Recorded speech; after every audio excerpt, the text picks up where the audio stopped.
ইসলামের আরেকজন চরম দুশমন ছিল ওয়ালিদ বিন মুগিরা। নবীজির অনেক বিরোধিতা করেছে, নবীজির নামে অনেক খারাপ কথা বলেছে, কুৎসা রটিয়েছে। ওয়ালিদ বিন মুগিরা এত বড় আরব জানে, এত বড় ধনী, মক্কা থেকে তায়েফ পর্যন্ত ল্যান্ড প্রপার্টির মালিক।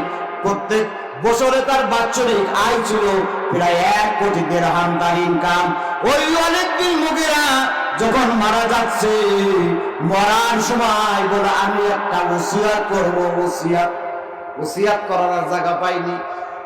ওয়ালিদ বিন মুগিরা ওসিয়াত করে বললে, আমি তো ইসলামের পরাজয় জীবনে দেখে যেতে পারলাম না। কিসের পরাজয় দেখবে?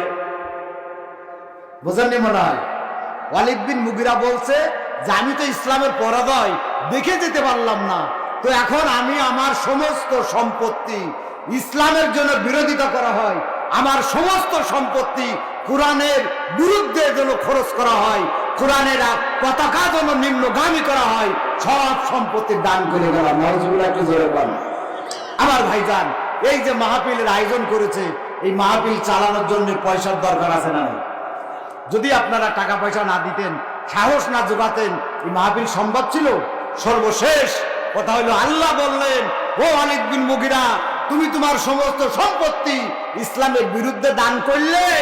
আর দাঁড়াও, ওয়ালিদ বিন মুগিরা, ওয়ালিদ ইবনে ওয়ালিদ, ওয়ালিদ খালিদ ইবনে ওয়ালিদ, ওয়ালিদের ছেলে ওয়ালিদ এবং ওয়ালিদের ছিল খালিদ। আমার আল্লাহ জানালেন, ওরে মুগিরা, তুমি তোমার সম্পদ তুমি ইসলামের বিরুদ্ধে দান করে গেলে, ইসলাম যেন কায়েম না হয়, ইসলাম যেন অস্তমিত হয়ে যায়, ডুবে যায়। আর আমি তোমার বংশের যুবকদের খালিদ ইবনে ওয়ালিদকে দিয়ে ইসলামের পতাকা উড়াবো।